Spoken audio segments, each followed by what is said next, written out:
NBC University Theater. NBC University Theater initially began production in Chicago with a remit to bring adaptations of classic novels, usually Anglo-American, to a radio audience. Additionally, if listeners signed up, they received college credit to a radio-assisted correspondence course. A study guide, the Handbook of the World's Great Novels, was available for 25 cents. In its later years, it also included short stories and plays, and went on to win the distinguished Peabody Award. Unlike many other radio shows, University Theater did not pursue the glamorous stars for its productions, but instead relied on excellent distillations of the novels and first-class acting alongside high production values.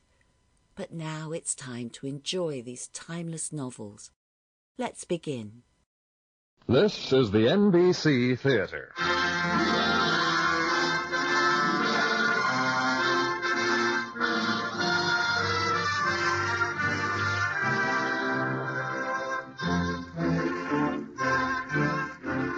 From the NBC Theater in Hollywood, an hour-length drama adapted from the D.H. Lawrence novel, Sons and Lovers.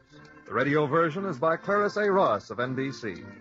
At intermission, we will bring you a commentary on the writings of D.H. Lawrence by the noted author and literary critic Diana Trilling, a commentary which Mrs. Trilling transcribed in New York earlier this week. Here now, Sons and Lovers by D.H. Lawrence.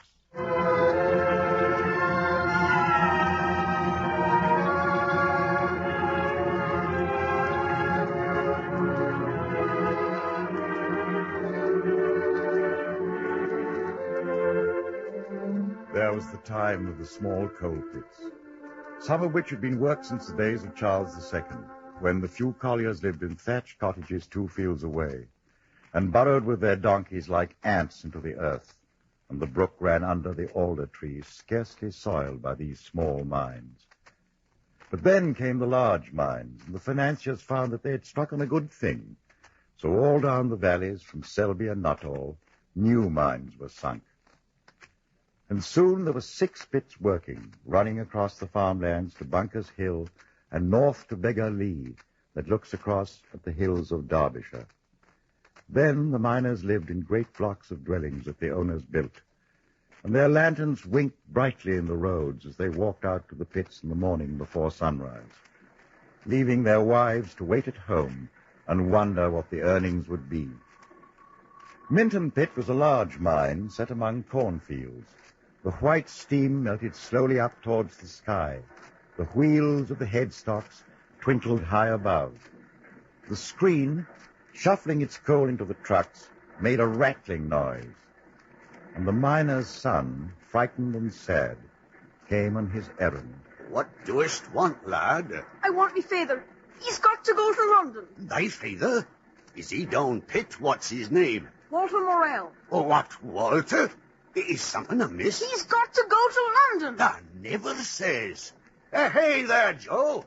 Joe Ward. Aye. Give a ring on the phone down pit. Walter Morell's wanted. Something's amiss. As his lad here. Will he come? Aye, lad, in a few minutes.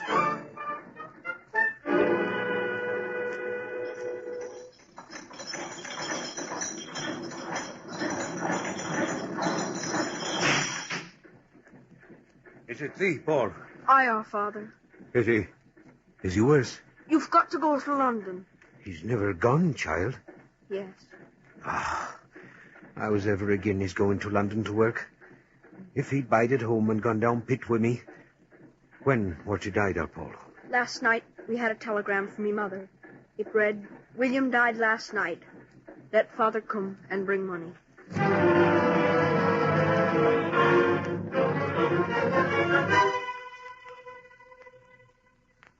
Mother, you've come home. Yes, Paul. Have you taken good care of your brother Arthur and your sister Annie? I have, our mother. Where's... They're bringing him up from the station. Where shall we hear him when he does come? Here in the front room. Then I better shift the table. Yes. And hear him across the chairs, lass? Must you ask everything, Walter?